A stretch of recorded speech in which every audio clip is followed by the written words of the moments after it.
So everyone, welcome back to another video. তো এই কারণে কি মেহেদী হাসান হৃদয় কোথাও গিয়ে তাণ্ডবের আগে বরবাদের শুটিং কোথাও গিয়ে মুম্বাইতে করেছিল। তো তোমরা সকলেই জানো যে এই মুহূর্তে তাণ্ডব বলে সিনেমাটার শুটিং চলছে এবং রমরমিয়ে চলছে। এবং গতকাল থেকেই প্রচন্ড ভাবে একটা ফুটেজ বা একটা বলতে পারো স্টিল ফটো প্রচন্ড ভাবে শাকিব খানের কিন্তু ভাইরাল হচ্ছে চারিপাশে। তার সিনেমার প্রচন্ড ভাবে একটা ফটো প্রচন্ড ভাইরাল হচ্ছে, যেখানে আমরা তার যে লুকটা সেটা আমরা খুব খুব ক্লিয়ারলি দেখতে পাচ্ছি। এবং মোটামুটি অ্যাকশন সিকোয়েন্স গুলো তো মানে শুটিং এখন চলছে বড় তাণ্ডবের। তো বরবাদ সিনেমার যেটা করা হয়েছিল আর কি প্রিভিয়াসলি, সেই জিনিসটা মেহেদী হাসান হৃদয় যেটা করেছিল সে কিন্তু পুরোপুরি আউটডোরে শুট করেছিল, মুম্বাইতে ইন্ডিয়াতে শুট করেছিল এবং খুব ল্যাভিশ স্কেলে করেছিল। বাট অবশ্যই স্ক্রিপ্টিং ডিমান্ড ওয়াইজ যেখানে স্ক্রিপ্টটা ডিমান্ড করে শুট করার জন্য সেখানেই একটা পরিচালকের করা উচিত। বাট বাংলাদেশে শাকিব খানকে নিয়ে শুট করলে এই যে এই সমস্যার গুলো সিনেমার হতে হয়, এটা কিন্তু একদমই বাজে ব্যাপার।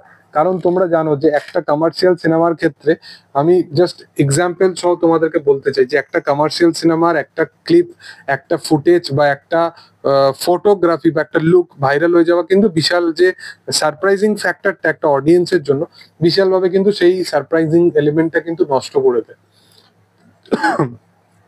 সরি, তোমরা হয়তো জানবে যে লোকেশ কানাগরাজের একটা আপকামিং দিনে একটা সিনেমা আসছে রজনীকান্তকে নিয়ে, কুলি বলে সিনেমাটা। এবং কুলিতে একটা সিন আছে, যে সিনটা প্রচন্ড ভাবে ভাইরাল হয়েছিল। নাগার্জুন একজনকে ওই রোলেক্স যেরকম ভাবে মারছিল একজনকে বিক্রমের শেষের ভাগে, সেই রকমই কাইন্ড অফ একটা অ্যাকশন সিন সিনেমাটার মধ্যে থাকতে চলেছে। এবং ওই পার্টিকুলার শটটা সেটা কিন্তু ক্লিপটা ভাইরাল হয়ে গেছে। সেই কারণে লোকেশ কানাগরাজ সে আবার এই পুরো সিনটাকে রিশুট করবে অন্যভাবে, যাতে অডিয়েন্সের কাছে ওই সারপ্রাইজিং ফ্যাক্টরটা, ওই এলিমেন্টসটা সেটা যেন মানে কায়েম থাকে। তার পিছনে রিজনটা কি, মানে একটা পরিচালক তার কাছে ওই এক একটা পার্টিকুলার সিন কতটা ইম্পর্টেন্ট এটা ভাবনা চিন্তা করে দেখো। তাদের কাছে বাজেট আছে, সমস্ত কিছু আছে, ব্যাকআপ আছে, প্রোডাকশন আছে, সেই কারণে তারা করতে পারে। বাট বাংলা ইন্ডাস্ট্রির ক্ষেত্রে এই জিনিসটা তো সেই জিনিসটা সম্ভব নয়। মূলত তাদের কাছে সেই সময়টুকুও নেই।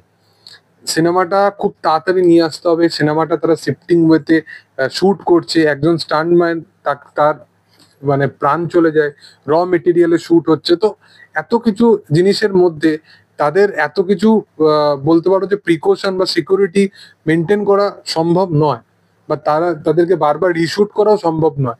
তো সেই কারণবশত আমার মনে হয় যে কিছু কিছু মানুষের এই বিষয়গুলো বোঝা উচিত, এবং বিশেষতভাবে শাকিব খানের যে সমস্ত ফ্যান্সরা আছে তারা যখন এই বিষয়গুলোকে দেখছে তাদের এই জিনিসগুলো নিয়ে অবশ্যই কথা বলা উচিত।